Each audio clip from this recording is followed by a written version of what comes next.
Maths Icons. And before I even get started, I have to say a very, very well done to the Teach Meet Maths Icons for putting this incredible show on the road. It's been very, very inspiring. There's been technical gremlins, as we are all used to by now, after having done like nearly 2 months of this online teaching thing. So we're just gonna do a very quick round of introductions, and we can keep this like kind of free flowing. This is going on Twitter, so if you just use the hashtag or reply to us, we'd love you to get involved. The whole thing is for this to be interactive with you on Twitter, as it is with us as well. So yeah, I'm Atul Rana. I'm an online maths tutor teaching everything from number bonds to A-level maths, and I'm based in London. Let's go with, I'll just call Nikki first, and then. Hi, I'm Nikki Cooper. I'm a maths teacher, nothing special, based in South Staffordshire. Rhiannon. Hi, I'm Rhiannon Rainbow. I'm a school improvement lead maths for the Greenshaw Learning Trust. Catherine. Yeah, I'm Catherine. I'm a second in department in maths in Dewsbury, and I ran the event today, which was very eventful.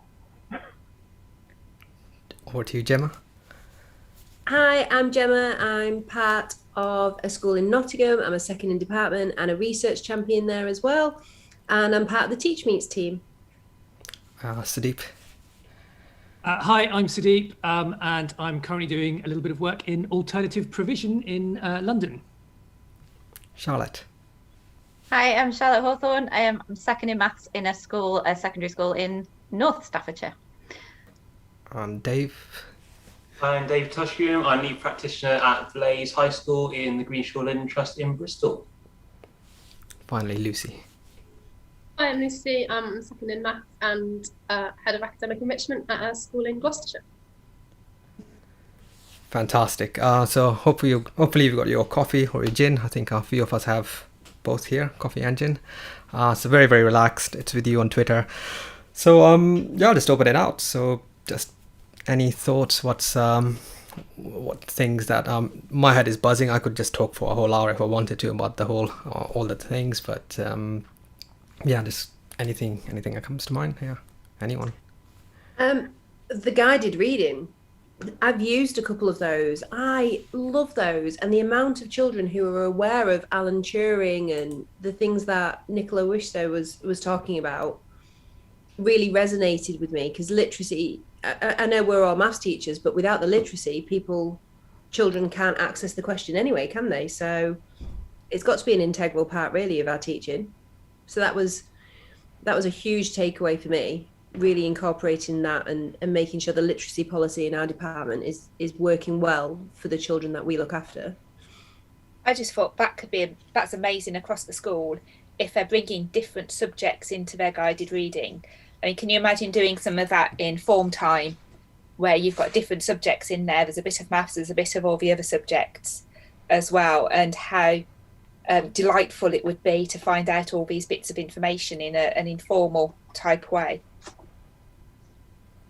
Yeah, we've got a tutor time reading program at our schools. So every single morning during registration, or some schools have it slightly different parts of the day, that's where they get read to by their tutors. So that's what they do in form time every day, and there's a program for it, and each student has their own copy that they're tracking, and it's got a whole range of books in there. It's got fiction, non-fiction, ones that help with things historically, and other ones like Curious Incidents of a Dog in the Night Time, and Frank, and it's really, really interesting actually, and it does make a huge difference because it helps them to access more vocabulary, which then makes it easier when they're having contextual questions in maths. So our tutor time reading programs, or whatever you've got like that, are so powerful. I think they're brilliant. We've got just as a tutor, when somebody comes in to your classroom, that you hand the book over, and then they'll start reading, and they'll take over a paragraph, and then they'll hand back to you, and the students are all tracking with a ruler, watching sort of line by line with you, and the books are really sort of thought provoking, and then they're highbrow, they're high level texts that they're reading as well. So it's sort of looking at Slumdog Millionaire, you've got Jodie Whittaker in there, and you've got year 9s reading this sort of quite thoughtful literature. And I think I love that we started that with a maths talk as well, because it is so important, isn't it? And yeah, I think it's brilliant. I think Nicholas Sheets as well. Sorry, go on, Lucy. I was just going to say, I think Nicholas Sheets are just amazing that you could just give it to a form tutor that isn't either a maths specialist or an English specialist, and they can just go with it. And it's just a nice 20-minute task that's actually interesting for them to deliver as well. And it's just all pre-prepared. I know she's got loads. I've seen them on Twitter. So yeah, they're really helpful. Thank you. I think it'd be really nice, as you're saying, to bring it into something like form time, and like Nikki said, with different subjects, we're allowing that kind of access to I guess what often we're calling cultural capital, and we all kind of feel like, what the hell do we do to do that? But actually, when you think about it, the cultural element of introducing some reading that's about different subjects is kind of is exactly that. It's making sure they've got a wide breadth of knowledge to access.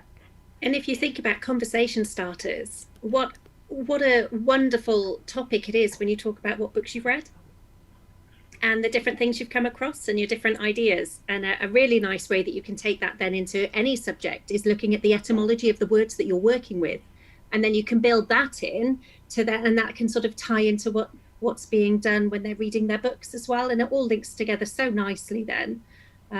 So yeah, I just really like it. I don't know if you caught the maths chat that Atul was part of on Tuesday night, but I think it was last week actually. Bally Zero hosted it. There was a huge chat about the importance of the language, and it ended up going on. It's only an hour where people tweet in as part of the NCETM. What's the hashtag, Catherine? I was getting it wrong. Maths CPD chat. Maths CPD chat, and it went on for hours and hours and hours. And I think it's interesting because there's so many maths teachers who are so excited about the etymology of words and in particular where the maths words come from. And it was supposed to finish at 8, and I think at 10 o'clock I was still getting notifications from Atul and other people who were still engaging in conversations about language in maths.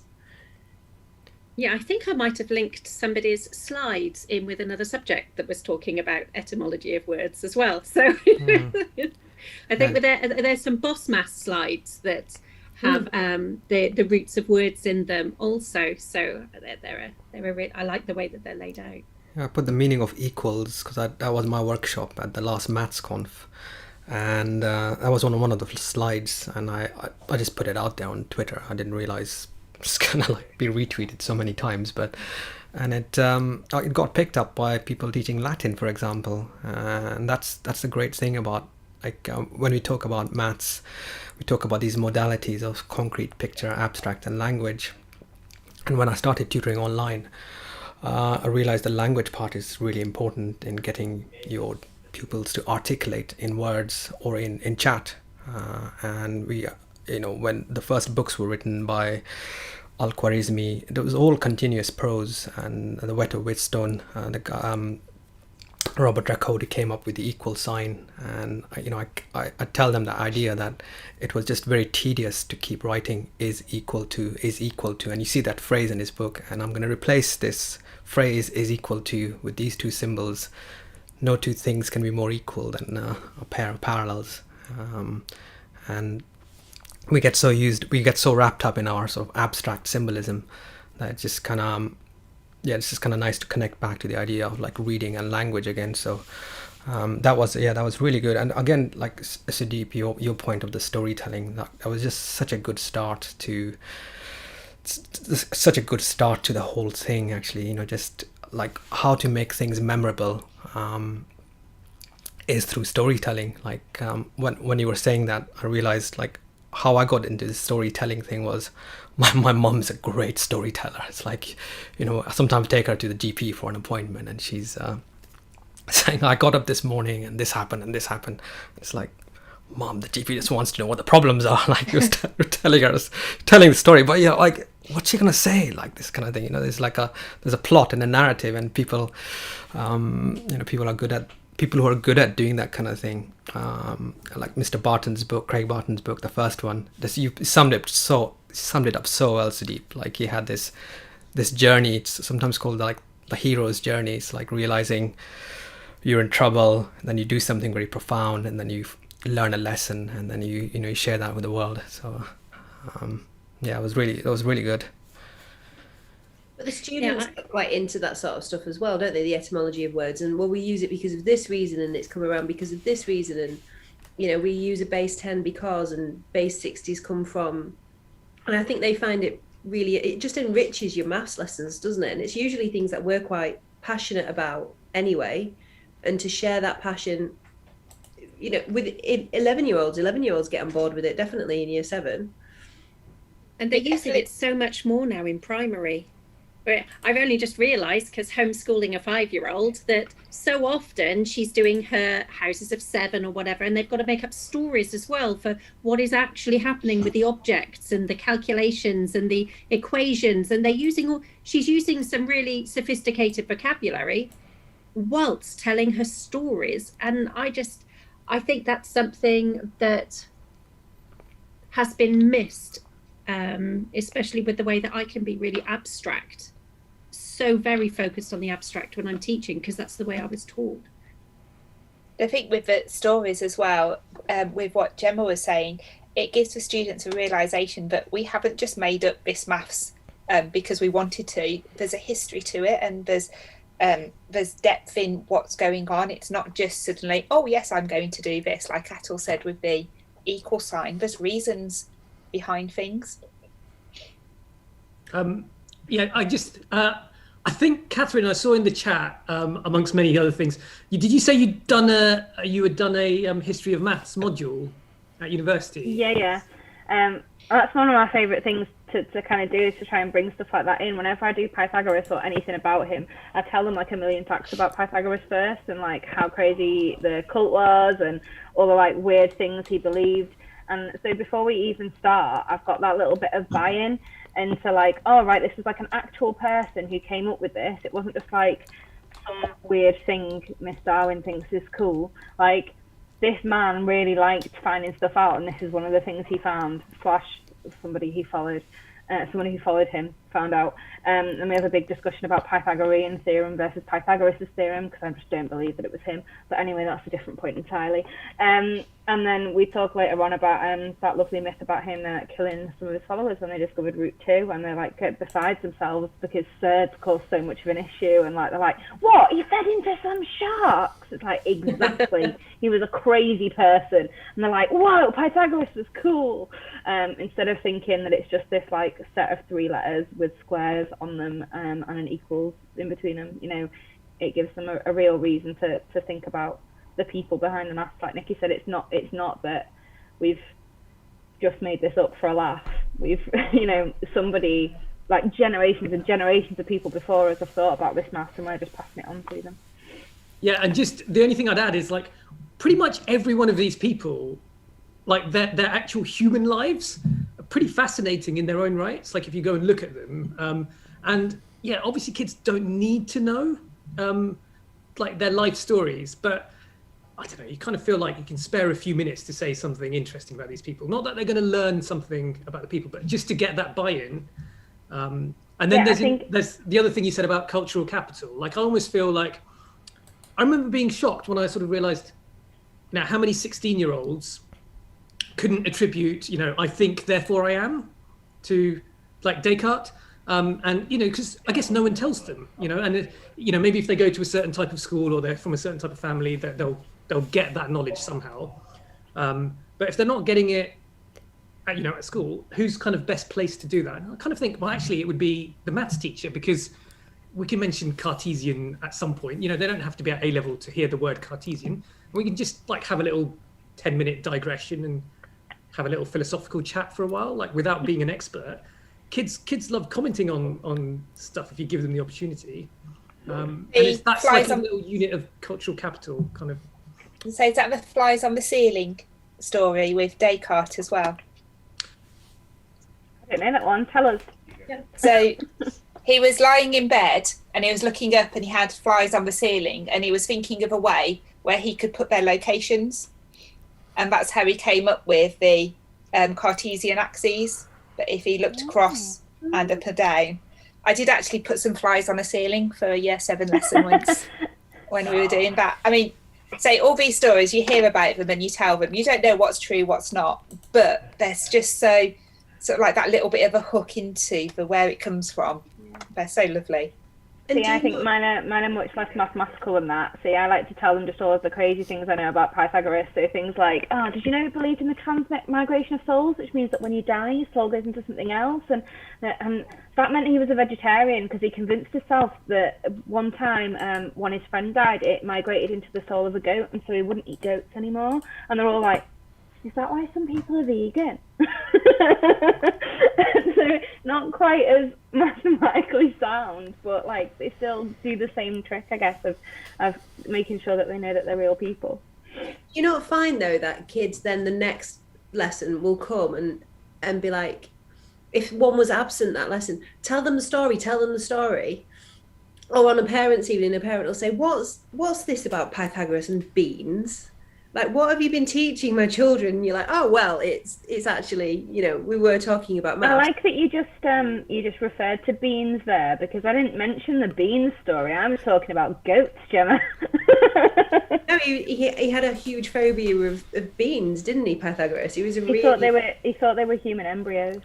He's a really interesting character, and I think it's that hook that then gets the kids for the next lesson going, well, what are you going to teach us about this time? And there is a fine line, isn't there, between bringing in a Swiss roll to talk about volume, so the kids only ever remember that you brought a Swiss roll and not any facts about volume. There is that fine line to tread, but I find it definitely enriches my lesson, and the vocabulary, to get back to the original point of ATOLS. I find that it doesn't matter the ability of the learner. If they can use the proper mathematical terms and use them within context, it gives the student a huge boost to be able to say, oh, well, that's the additive process. At year 7, we teach as the proper mathematical vocab. This is the additive process. This is, that is the dividend and the divide, and just those words, and knowing what a quotient is, and saying to them, go home and see if the adults in your household know what a quotient is. And they go out and they feel 2 feet higher, don't they? Because you've boosted up their confidence and their knowledge, and they come back and it's what somebody was talking about earlier about this ghost of hating maths. It was Ella, wasn't it? I can't do maths. I hate maths. And this is a way of breaking down that barrier, isn't it? I suppose. I absolutely agree with giving them the proper vocabulary as well. Like I really like that in year 7 I can talk to the students about like commutativity and the distributive law, and I make a point of saying to them, like, I knew these were things when I was in school, but nobody told me what they were called until I went to university. How smart are you that I'm telling you this now? And like you say, like just giving them that extra little boost of confidence. Like, no one trusted me with this information when I was your age, but I'm gonna, like, it's nothing major, but that allowing them to talk properly about maths really gives them so much more than just some words. I like the vulnerability of it as well, of being able to talk to a student and say, I don't know what this word means, and almost narrating as you're talking and you're learning with them. As so you're talking about commutative, and you say, well, I don't really know what this means, but I'm going to go and sort of think about it now, and it must mean this because of this, this, and this, and then they build that confidence as well, because there's an intimidation through some of that language as well. If you don't know it, to very quickly sort of come away from it and think, I don't want to be a part of that, I don't know what's going on. And so to sort of learn it with them, show that vulnerability and narrate that process of learning the language, I think is really powerful. I think that's really important, definitely. Absolutely. And I think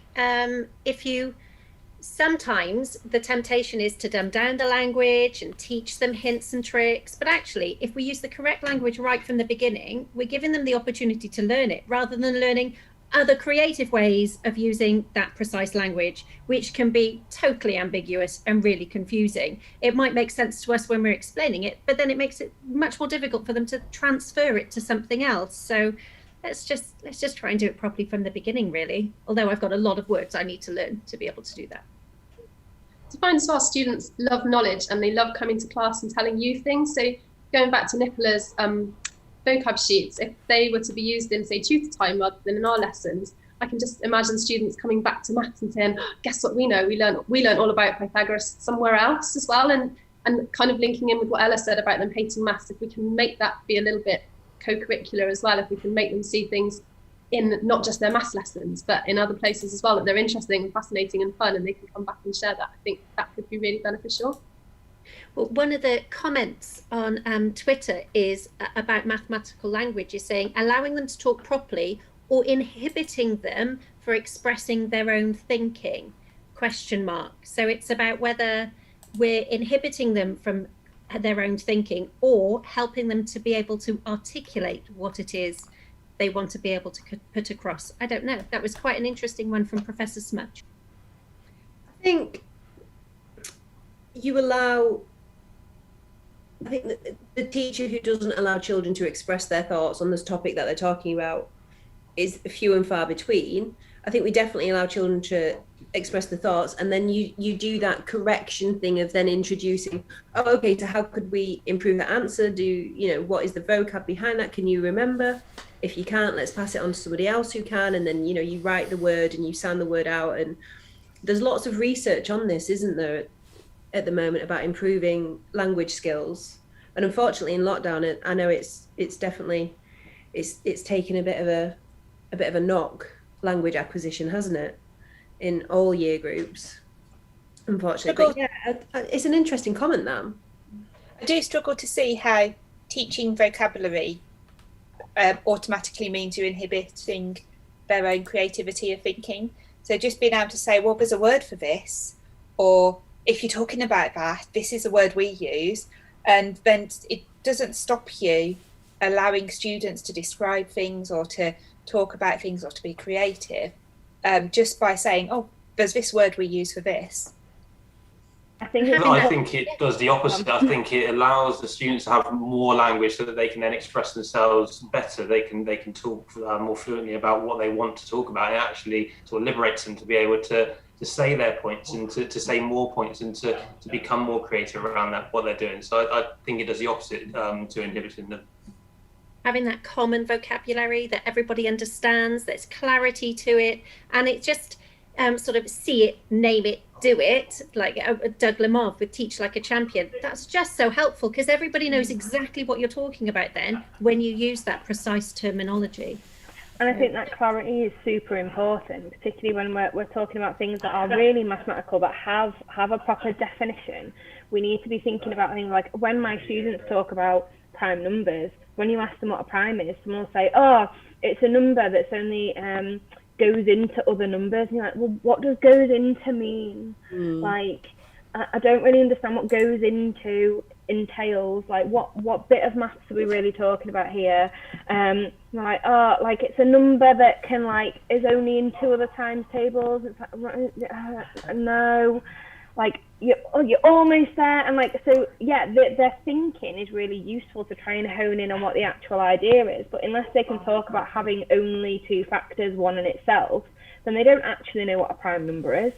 And that's not very helpful. I've been in a lesson and I've heard somebody say, now come on guys, it goes into, what does that mean? Come on, it's a new word I've taught you, gazinters. And I thought, well, where will they see gazinters? They'll see factors and they'll see that word factor and they'll see it as in compound words, and they'll see it with all sorts of other different bits and pieces, the actual word factor in and amongst other vocabulary. They won't see gazinters. So that was quite interesting you said that one. That was an interesting lesson. My boss, we were talking about this the other day, and the kids will say to me, crocodile mouths, to wind me up, because they know I'll go, oh my God, don't use, oh! And his 6-year-old is being taught crocodile mouths, and it set up a massive misconception. She'd got it the wrong way around. Instead of being taught the vocab at 6, which kids will pick up the vocab at 6, won't they? They're quite astute at picking up on these things. So then she's come home, well, he's a key worker, so she's come home from school with this massive misconception. She's got it the wrong way around, and he's had to unpick this misconception with his 6-year-old. So it's quite interesting that we're talking now about using the proper vocab and how it can limit children, and actually it's had the opposite effect with her. It's not using that vocab has limited her. That's really interesting with the comparisons with English at the moment, and say not an English expert whatsoever, But having seen my 9-year-old do English homeschooling, and we've all heard about the fronted adverbials debate as well, that in English, all these words are taught to children. The children know what they mean, and it's the adults that don't because they were never taught the words. Yet in maths, they're taught about crocodiles rather than greater than or less than. And there does seem a big distinction that it's almost, it's too complicated to teach the actual maths definitions, but actually at that age they take on the definitions and the vocabulary, and that's what they remember. 5-year-olds can cope with split vowel digraphs, they can cope with addends and all those other things as well, because we normalize it. If we normalize it and we use it often enough, everybody will be able to then understand what we're talking about. I think it's a delicate balancing act there. I think that Professor Smudge has maybe got some good points to make there, and that like you don't want to give them everything. You need them to be able to explore and talk about things for themselves. But if there is something they really need a word for, rather than like 15 words, then let's give them it. Yeah, use like it's on a continuum as well, isn't it? So you like I will use the field axiom. So with 7 or 8-year-olds, I will say the commutative axiom, or when I introduce the word multiples of, I will say I'll first use something like copies of. Let's make 3 copies of 7, and it'll remain copies of, so they know what the process is. So copies of, this is what the manipulative looks like. These counters make copy, and then that kind of language thing maps in with the process, or what I'm trying to convey to them through that representation.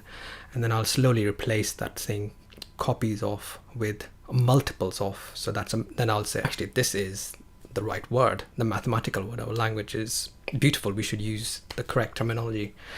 And then eventually I'll say, actually, writing multiples of is rather inefficient, so we'll just replace it with this symbol which looks like this.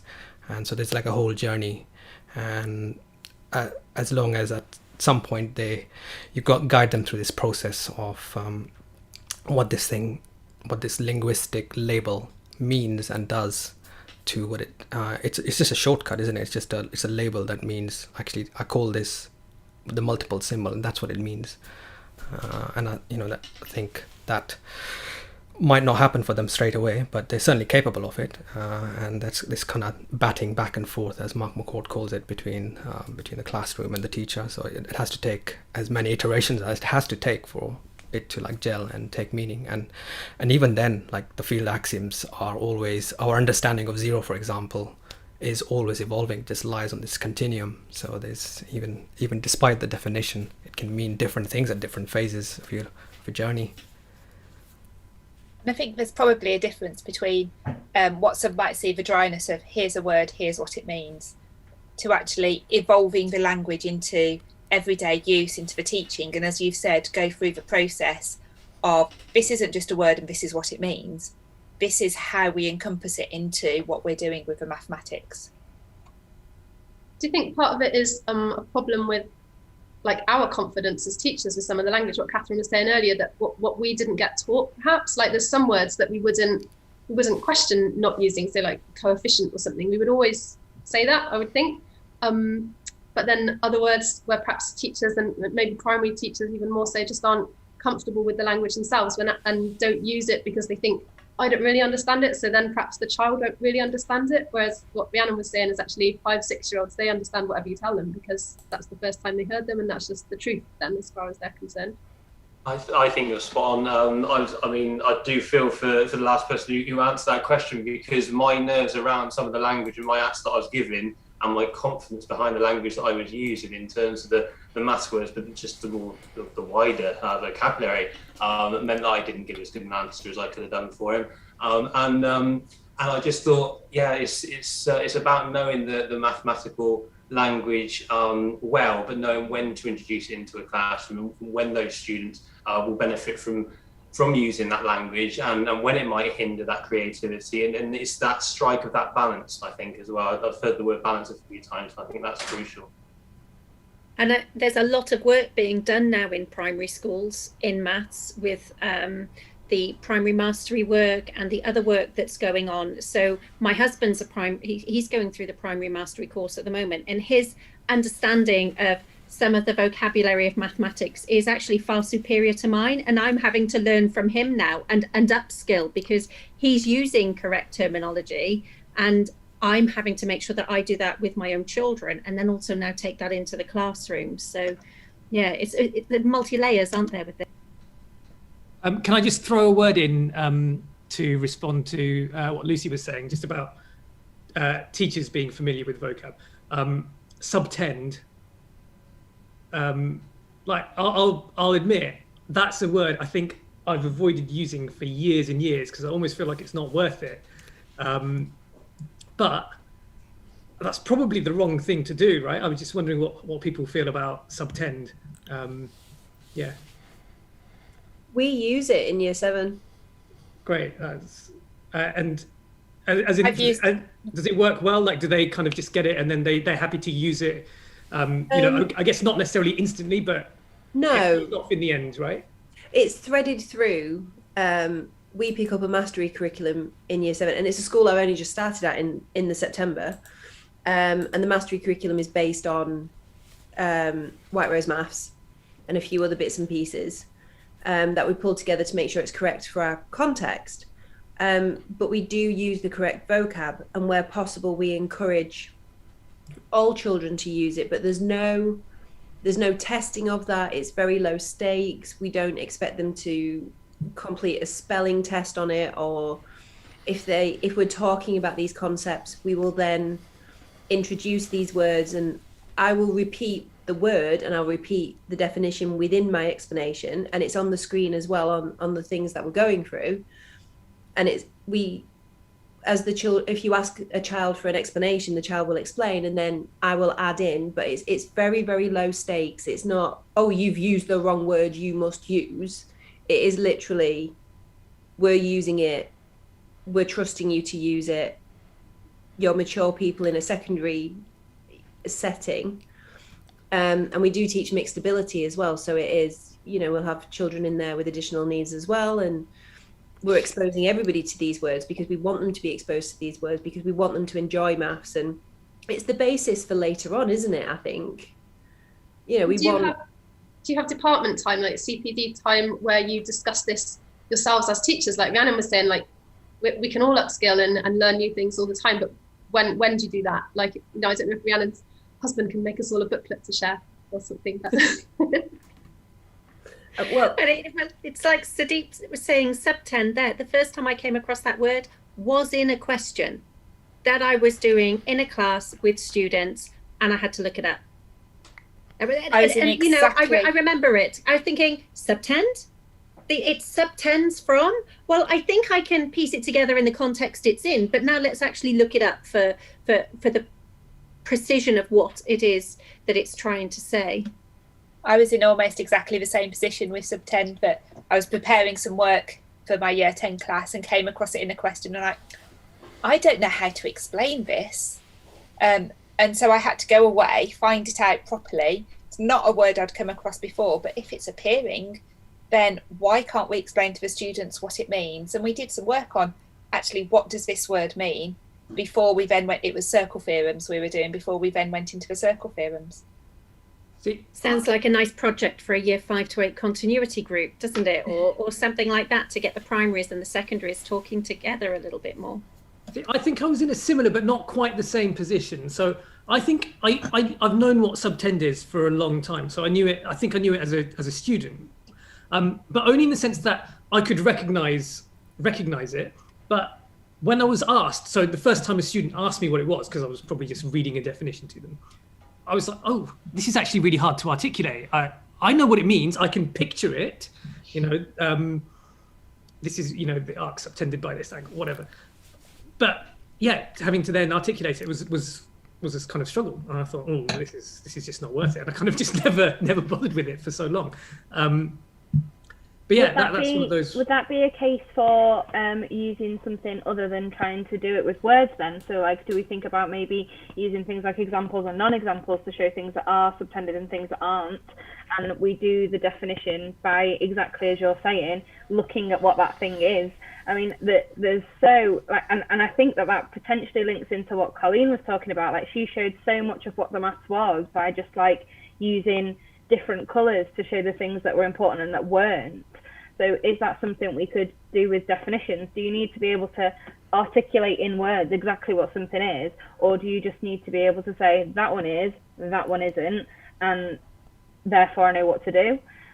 Like, I think maybe there's a case for that as well, and maybe that's where Professor Smudge's comments come from, that, you know, you don't necessarily always have to be able to articulate in words exactly what something is to be able to say that's what it is and that isn't what it is. Like, ideas and things are much more complicated than the language around them sometimes. And if we think about cognitive load, actually, you're right. Examples and non-examples, and just giving them an opportunity to reflect and think without me trying to explain it in my own way that I'm understanding it, could have so much greater clarity. Using the Freya models that were also mentioned later on, you can, like with the example and non-example section, you could just put a picture in there to put a diagram rather than have to say words. Would be quite powerful for the students to see. I have to admit that diagrams were the better way to try and describe, but it's very interesting as well, coming across the words that you're not familiar with and having to explain them to the students, and then just realizing the words you are familiar with, that it's actually easier to explain the words you aren't familiar with, because you're in that novice position as well, and you're trying to understand what it's actually meaning.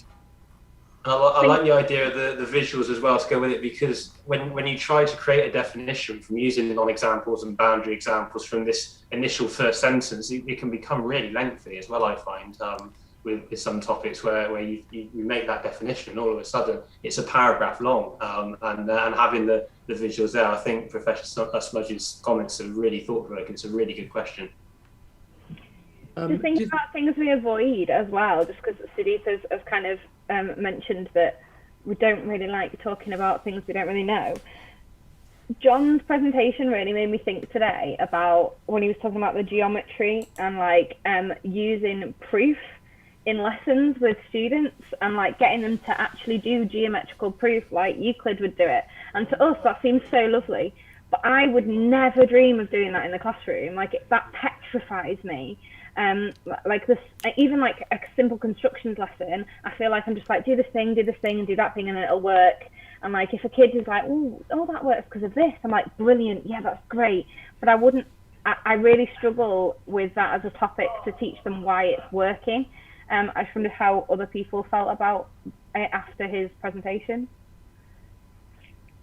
Geometry is something that I've actually found, I thought I preferred the abstract in maths, but the more I get involved and maybe the older I get, the more I realise actually it's the geometry of things that I really love and I find really soothing. And there's a really nice set of books. Is it Proofs Without Words that I was introduced to when the A-levels changed over at an MEI course. But before then, I hadn't really looked at it in the same way because, like you say, Catherine, I would sort of avoid those aspects because we all have preferences in maths. Can I just sort of tie something from geometry to, because we were talking about Colleen earlier with colours. So I guess when we're teaching something like the sine rule or the cosine rule, we want the students to set out all of their working in full, right? But if you were doing a question for yourself, I guess you wouldn't write the formula first and substitute bits in. You would just sort of see, so like, I'm visualizing which ones are opposite, whatever, and you could just straight away input things in.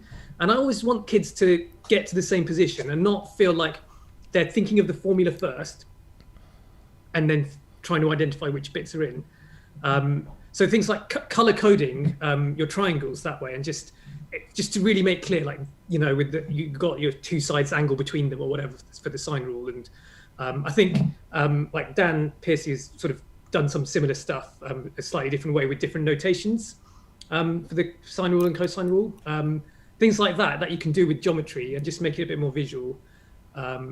to get them understanding. It's just something I really like. I think I've probably taken it a bit off where you started, sorry. I think there's some slides on the variation theory website about similarity and congruence when they're talking about triangles, and on those slides and within those questions it includes colours, and it's just so incredibly helpful. And I think it's a prompt then for others to include it in their work as well. Yeah, I think this brings in very nicely to Colleen's use of colours and the whole idea of this abstract proof without even language and things. I mean, I do this with the two-sided counters where you have counters of even numbers where they are even. So you get an even, bring a bunch of even rocks with even rocks, and you get another bunch of even rocks. And if you have like an odd one where you have one that's one bit sticking out, one number sticking out, and an odd one, you bring them together and you get wrong order, but yeah, you get even. So it's almost like proof without words, and there's lots of this stuff around in GeoGebra, and for me one of the exciting things about this whole online thing is that we can use, I mean, we are teaching in 2 dimensions. I was joking earlier that we are actually we teach with representations, but now we're actually teaching with our own representations. We're not even there in person anymore, and we've got this really rich two-dimensional canvas, and this Euclidean geometry is 2-dimensional, and you've got these the stuff we teach, and yeah, you can use GeoGebra and these whiteboards. Like real lines are, when you draw them with a compass or a pencil, they have a finite, they have finite lengths. They are messy and smudgy, and that's a good first stage in just getting used to what straightness is or how to draw a line. But with this kind of software, you can do sort of infinitely long lines with very, very small thickness. You can get students to play with the geometry. You can get circles to intersect, how they work. We're seeing all these kind of mandalas things that kind of re-emerging because we were able to do that more. So yeah, I'd love to hear more thoughts on Colleen's use of color as well. I absolutely loved it. Like, she's got some great stuff there. I thought it was really fantastic, and I think it. Go on, Nikki. I was just going to say how it links into what you said with Colleen's use of colour, links into Ella's presentation on the augmented reality, and I know in my lessons we've done some 3D work this in the last few weeks, and I've said, if we was in the classroom, we'd have these 3D shapes in front of us, and you'd have the cubes, and you'd be building them. And I'm really, really intrigued to go and look at all the suggestions that Ella suggested as well for these augmented reality. Putting these ideas together, and the crossover between some of the speakers is really intriguing to look at. Yeah, I think can't wait for to me, explore. Sorry. Go on, Lucy. I was just saying, I can't wait to explore some of those, that 3D bear and like the escape rooms and stuff. I just think it's really fun. I haven't used it before. That was probably the one thing that was completely brand new for me. I'm really excited to go away and look into that more. Made me feel like I wish we'd done this a few weeks ago, so that in like the last few days before half term we could be like, right, we're going to do this like kind of fun thing. No, got it. The last day of term, but you're going to look for cats. From a totally different perspective from what Colleen reminded me of, was I have a pack of double-ended whiteboard markers with different colours on either end in my classroom. So when you are simplifying terms or expositioning something on a whiteboard, it's so handy just to have those different colours. And that was something. I was talking about the claw. Like I end up with like 5 different whiteboards in between all of my fingers. I'm like, oh, I'll use that one next. Like, because I end up like in the classroom going, where's my pink one? Where's the blue one? The kids are like, it's here, madam, it's here. I liked how systematic Colleen was about it, because I feel like we would all say we use colour in our explanations, but Colleen like knew exactly what to colour and why she was colouring it. And like, I feel like sometimes it's an afterthought for me that like, all right, okay, I can highlight these in these 2 colours and that'll work. And like, it was just so systematic, like thinking about that earlier on. I just thought it would be really like, it would make such a difference to lessons to be able to say, know exactly where your explanation needed that colour and like what was important on each individual row. Yeah, it was interesting for the ways she used it. Like, I've used it probably with gathering like terms, so having all the A's in one colour and all the B's in one colour, but I wouldn't have used it with completing the square before and just showing that bit's definitely equal to that bit and that bit's separate. Just a couple of new ideas of where to use it. I thought were really nice. I'll take away and try. I've been doing some work with narrating the process of modelling examples, and so I got a slightly different takeaway again, but I think I'm the same as you, Catherine, with it was the use of colours and exactly when they come in. I just put colours in and go, oh look, I've highlighted that bit, and so I'll be highlighting keywords, I'll be highlighting misconceptions, I'll be underlining in red and green, whatever pen was closest. But that's the next step for me, is to then sort of colour coordinate what I'm doing. So the key mathematical terms could be one colour, and as I'm narrating, the misconceptions could be a different colour, and two concepts that link could be a particular same colour. And rather than just being the nearest highlighter that's there and thinking, I've highlighted that now, that's a definite next step for me. And let's link that into another talk with Karen's on OneNote. How useful will OneNote be to do that? I mean, the things that she showed us it was capable of is, we could just almost put everything together with Karen's talk about OneNote. I almost like the idea that if we wanted to colour code stuff as well, you could write something in and then change its colour afterwards, so that you could make it really clear as well. I just think, I mean, I'm a massive OneNote convert after the past few weeks, so I didn't really need much more convincing, but it did make me like you're saying, you can put the two of them together and think that's really powerful. It will be there as a kind of reminder for the students forever in their own little class notebook, as well as it being something that we've done throughout the lesson.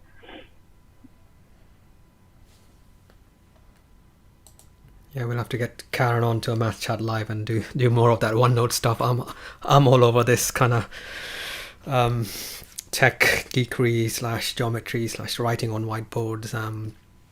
But yeah, one of the things is you have to get fluency. I mean, if I remember right, on one of the staff room calls, she said she's been using it for 5 years, so she's just got that. It looks good because she's had all that time on it, and it really does take a lot of time.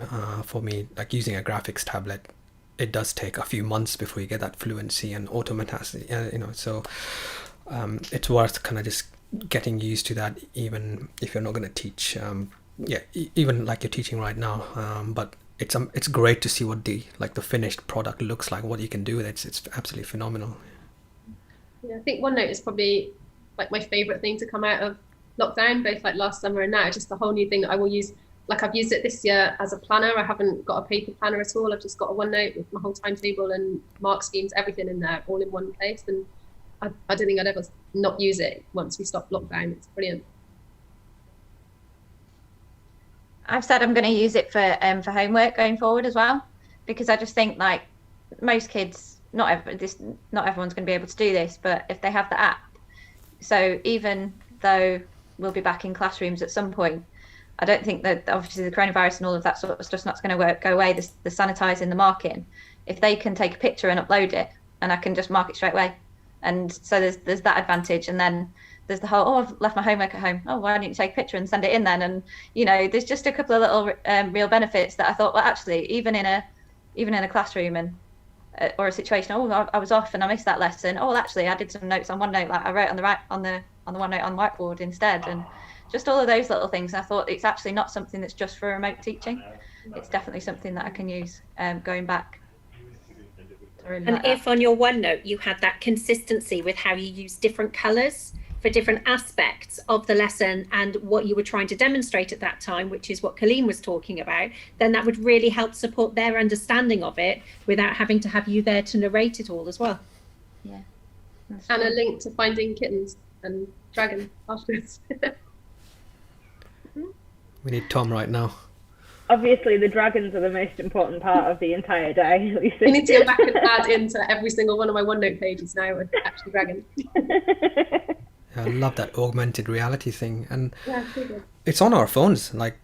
You can use it. There's a ruler app on my iPhone on augmented reality. You can it's not that accurate, but you can just point at one thing and point at another thing and just get a very rough idea of what the distance is. And I actually joked with my brother a little while ago because of this kind of augmented reality thing, like the way she was looking at like being able to manipulate the cubes and like almost put them in your hand and like see what they look like on some of the apps. I like a while ago was looking at sending an e-card to my brother in Germany over lockdown, and then he was like, oh, you can send it as like an AR thing, and I was like, right, you're getting an AR e-card, so he could like put it on his sideboard at home, and even that's exciting. Like like there's the idea of being able to send like an actual, almost like a physical thing to a student for them to manipulate, just adds an extra layer to everything you're doing. Like Nikki said, like imagine teaching 3D shapes lessons and they can actually like mess about and like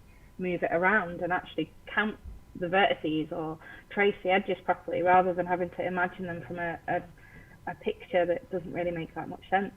You know, you don't draw all of the vertices and edges of a cube when you draw a cube. Imagine 3D vectors. Yeah, that'd be nice. Yeah. I introduced them to vectors like right when we start with number work. Roll a dice, drag the right vector for it, and then we do like a race to 10. So you roll a 3 on a dice and a 4, and then we both race to a 10. So I really like Peter Mattock's approach to vectors, like right from the start. It seems to come up in like around year 10 or year 11 for, and then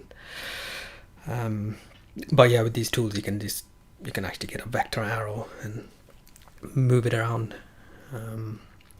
Great, I'm just looking at, just going to read out a couple of comments on Twitter as well. I've got Corina Merg from the US. Interesting to hear how maths teachers all over the world, I'm in the US, debate over similar issues when it comes to increasing students' understanding. Seems I'm giving up on the American math and adopting maths. So yeah, just keep them coming. Seeing the light. I thought that was one of the nicest things about today, was that we had people from different parts of the world presenting, and like we were saying that there's like, oh, do they talk about this differently to us and in the US? But the fact that somebody from the US wanted to share their ideas with us, and actually it's the kind of thing that we think about as well, like peer-to-peer tutoring is something loads of us have tried at some stage, and the successes that Elizabeth had with that was really nice to see that it was like an idea that crosses oceans. Isn't that the beauty of the maths community? That we are a universal language up to a point. We know that there are differences, but we do all share, and we do, you know, there's a lot of constructive criticism, but it is constructive criticism that goes around, and you know, we challenge each other, but we take it really well. But then there's that whole, we share everything, don't we? There's so many people that are sharing so many quality resources. I think that's amazing in this community, and it is a global community. I think we've proved that today. Yeah, definitely. I mean, it's been growing slowly through the tutoring thing, but it's just absolutely taken off. The fact that I'm doing this, like, I was pretty much an unknown entity. You know, I would turn up and tell people I tutor online, and even like down the pub, like, what do you do for a living? Oh, I do this thing on the computer, and it's like, how does that work, and all of that kind of stuff, you know. Nobody understood what my job was, and probably a lot of people still don't.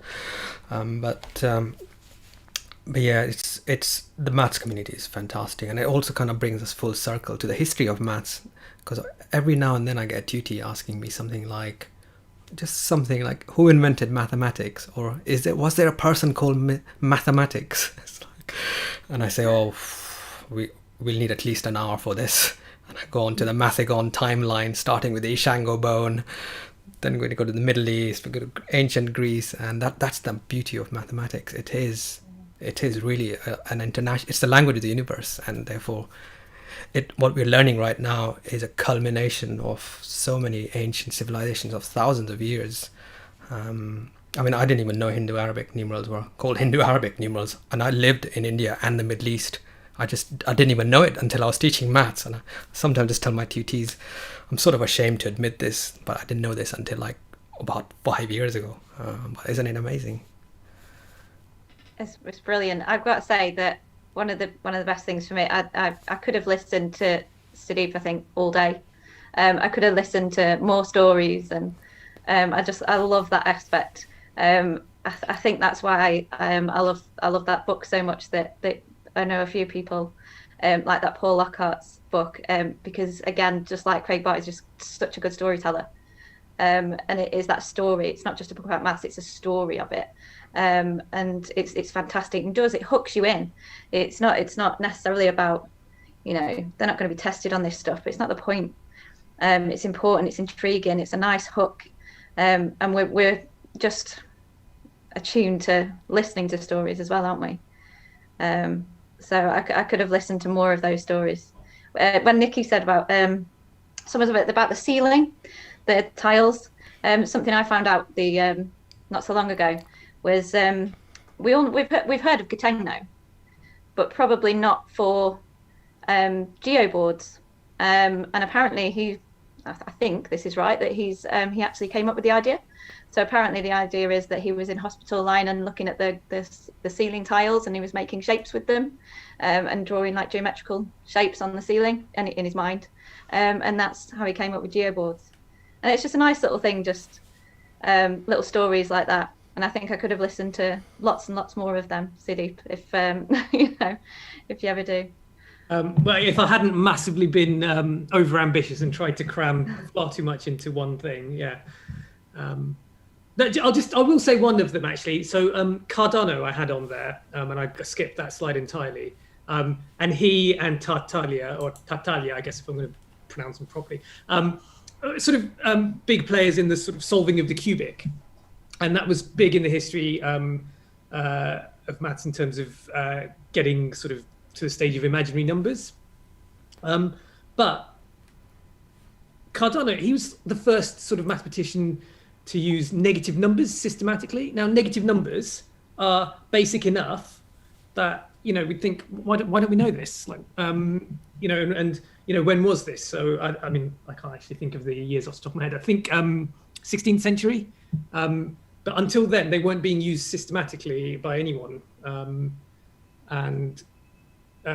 mean, he was quite an interesting chap anyway, because he was also he laid a lot of the foundations for probability. I think was the first person in the Western world anyway to understand the binomial theorem and things like that. And we don't need to go into the binomial theorem with young kids, but we can do Pascal's triangle, for example. So I mean, there's so many sort of people who've really done the things first that we don't ever sort of talk about or know about. I think we're all quiet there because we're just listening and intrigued and soaking everything in. But keep speaking, Steve. Keep telling us more stories about more them. stories. Okay, Euler, right? Just, I mean, ridiculously prolific, just unbelievable character. And I didn't know this until quite recently when I was researching him. He was blind pretty much for the last 20 years of his life. And I don't know how I didn't know this, but he was still doing amazing maths. It's like, what kind of a working memory do you need to be able to create new maths? Or, if not create, discover, whatever, while not being able to see. And I presume he didn't have, any other sort of smart system in place to kind of keep track of what he was doing. I mean, just amazing. Yeah, I've got a Tutti and Euler story. By a pure coincidence, I had a A-level retake Tutti who was going to school here, but he went back home. And his home was Basel in Switzerland. So, and then we got to the Euler number, and I said, well, actually, Euler was from where you are right now in Basel in Switzerland. And he didn't know about it. So we looked it up and found out where he was from Basel and which part of his life was in Basel. And the next day he was really excited to go and visit the Euler Museum, or it's part of a university. And that's all these mathematicians have great stories, and how that's my little story as well. I think it's so easy to forget all of this in the fact that we've got curriculum to cover, and there is an assessment at the end of 5 years that all of the kids get judged on. But the point of us being teachers, I guess, isn't none of us decided to be a teacher because that was the bit that we wanted to help them with. We became teachers because we wanted we wanted the kids to understand and love the subject as much as we do. And actually, a section like Sudeep's today, like, really makes you remember that that's what we got into this for. You know, I wanted to inspire the kids to like maths as much as me, and I don't like maths because I've got this particular affiliation for solving quadratics. You know, it's quite cool, and I do like solving a quadratic, but the reason that I like that is because I know that somebody else did that and it's been passed down to me, and that, you know, there's a reason I took a history of maths module. Like, I wanted to geek out over all of those people that had done it before me, and passing that on is part of it. And I don't really want my kids in my classes to have to wait until university for somebody to tell them about all of that. You know, I was interested enough that I went and did it for myself while I was at school, but not all of them have got those chances. I guess that's a little bit like what Simon Singh was saying about all of his initiatives. You know, we need to make sure that they've got the chance to see all of those things and hear all of those things from people that care about them, because if we don't, who will? There's a tweet out at the moment from Dee saying more stories, please. So yeah, do keep them coming. Mine are just about year 8's not behaving, so I'm going to sit back and listen to some of these. Story time with Sudeep. Let's do it. We have a regular slot. What night is good for? Oh, imagine that, math stories. Yeah. I think Lovely. I definitely like. Yeah. Year 8 misbehaving could maybe also if be there's demand, maybe, yeah, why not? I'll be happy to, actually. I mean, I'm not necessarily an expert. I to be fair, I'm one of those people that's probably quite bad. I'm just heavily influenced by my own teachers. But I think I was very lucky that I really liked my teachers. I'm mainly talking secondary teachers here, not so much the ones I had before. But they were the ones who, you know, it was one of my year 9 teacher, who was like, you should get Why Do Buses Come in Threes? Go read that book. And, you know, if he didn't tell me that, you know, really, maybe it's that teacher who's my real hero, not Rob Easterway. You know what I mean? Like, but he would give us lots of puzzles and things in class as well. And yeah, of course, I was learning the actual maths, but I didn't fall in love with the actual maths. I mean, I liked it because I could do it, and that was probably true for some people, and there's some who struggle with it. But it was all the other stuff he did that I think made him a popular teacher, and everyone enjoyed the subject. Almost everyone in that class, you know, we'd look forward to going to those lessons. I think there's something to be said about hearing an explanation or the story from somebody who's passionate about it and who really cares about it, and then is able to convey that to the audience and the listeners.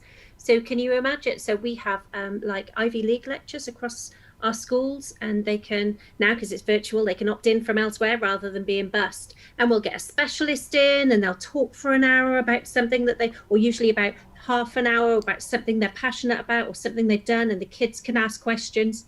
Can you imagine if we did that about some of our mathematicians? The history of the maths, where if Catherine, if you set up a session where you're going to talk about Pythagoras, and you're going to share everything you know about Pythagoras. I could 1,000% do that. Yeah, but it means that the students are hearing about Pythagoras by somebody who's passionate about those stories.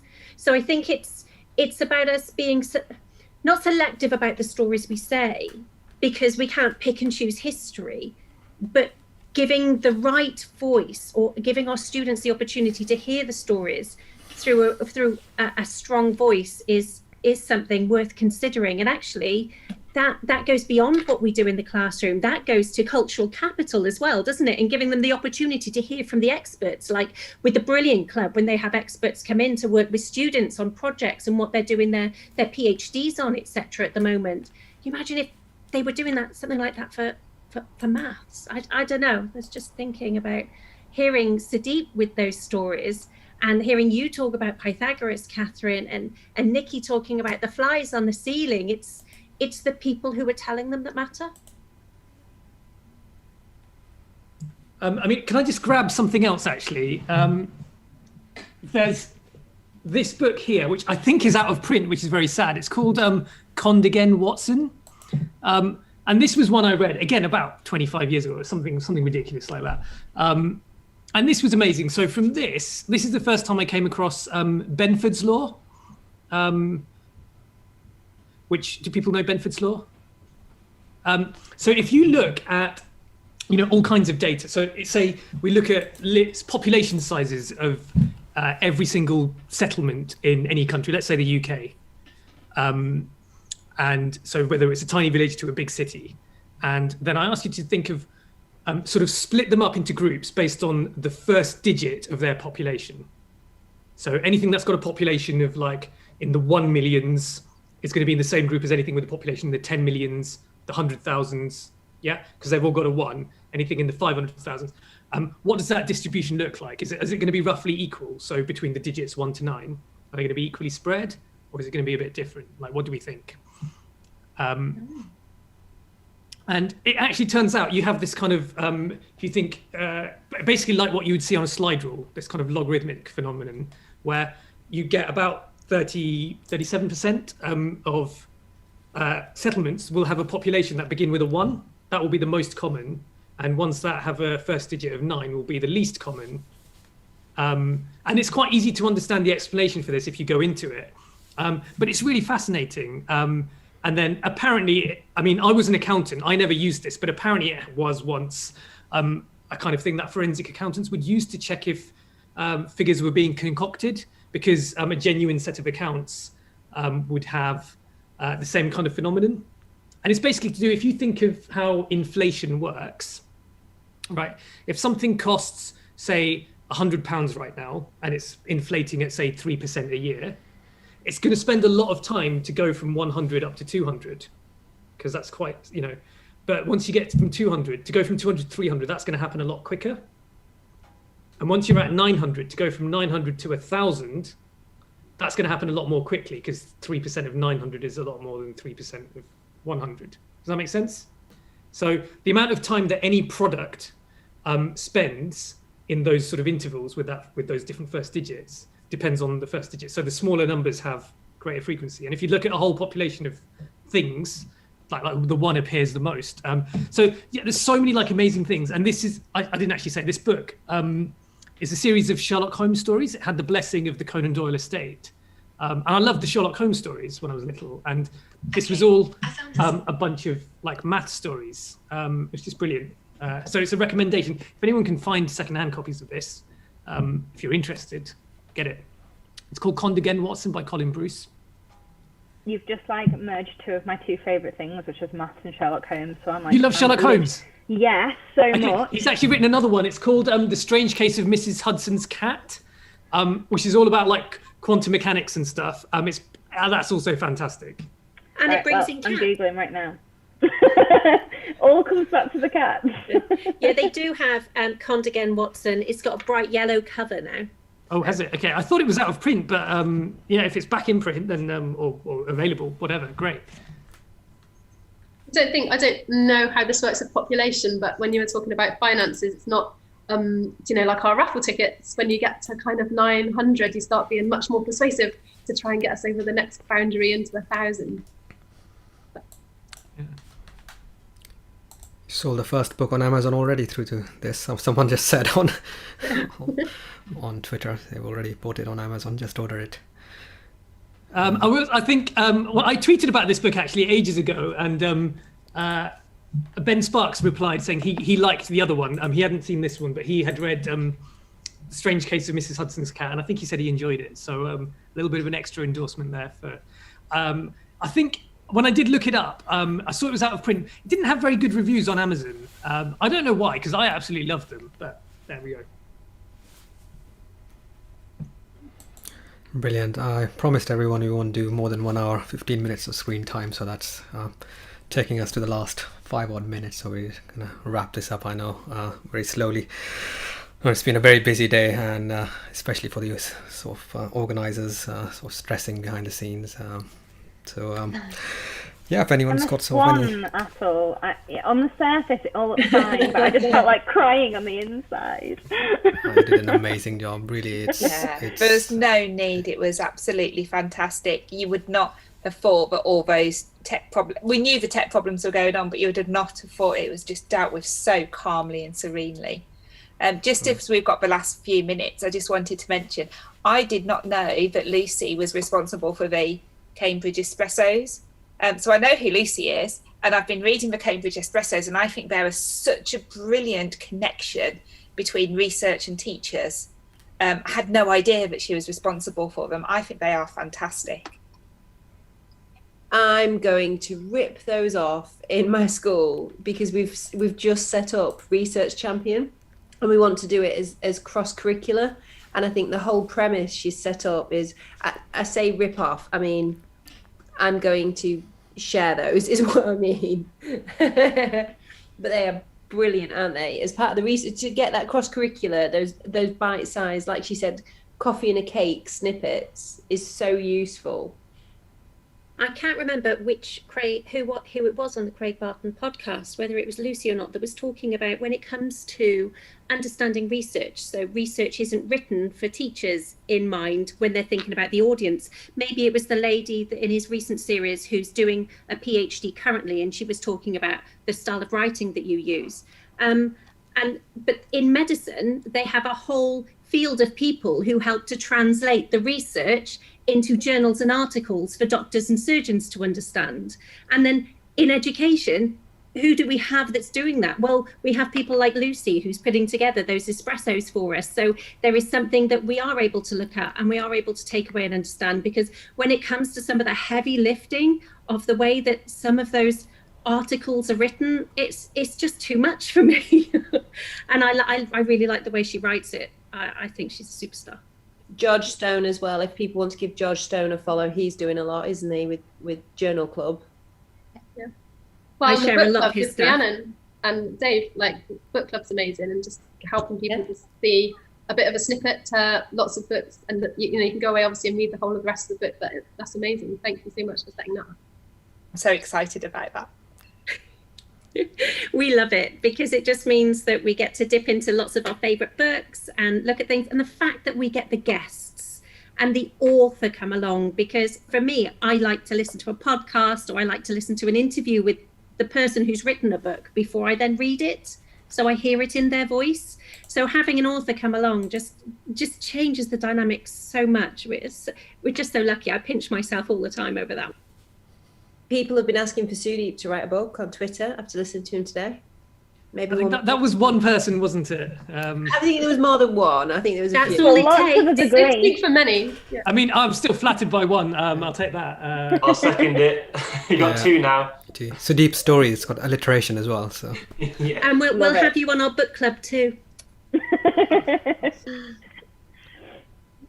Yeah, all coming full circle. Starts at Meet Maths Icons, and you end up with international superstars and Sudeep. I mean, what more could you ask for in a day? Can I just say, actually, Gemma and Catherine, I think I know there were problems, but I didn't realise until really late on, because you kind of handled it all so smoothly, right? That it was only, I think, by the time Nikki, you were on, that I realised that you'd been swapping people's timings earlier on. Like I didn't have the printout. I only printed this out at the end of the day to think, what time is this meant to end? That I realised, oh wait, this didn't happen in order. I hadn't even noticed. There's 5 people plus Tom that were behind the scenes, like Bally Zero, and everybody was just moving things around, weren't they, Catherine? And Catherine was frantically. Our WhatsApp messaging. group was going absolutely berserk all day. But also, like, the only time I noticed, like, oh yeah, this is a bit delayed, it was right because it was just, yeah, I guess the last two, like Nikki and Nicola. So it was like so smooth until. Yeah, I mean, it booted all of us off in the process of Rhiannon and Dave's video playing. I don't really know what happened. So all of us lost the ability to be host. So the last bit just ran. I didn't really know Nikki was on. I hoped she was on. I heard her start and then I was gone. And so yeah, thank you so much for sticking with us. If anyone is watching that stayed right to the end, there was a huge number of you that still stayed.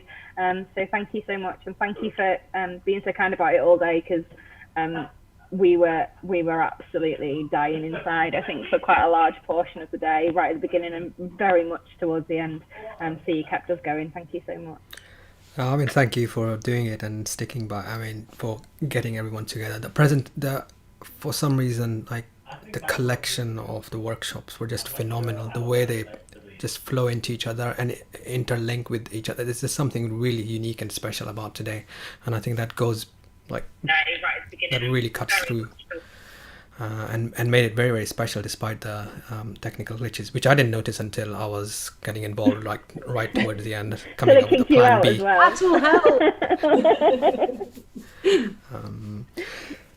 Brilliant. So we'll just wrap it up here, and so I'll stop streaming, and then we'll have a quick chat, and then we can finish up. So again, thank you everyone for tuning in on Twitter as well. I know it's been a long day, so you can certainly deserve your Saturday night gin and tonic and whatever else you want to have.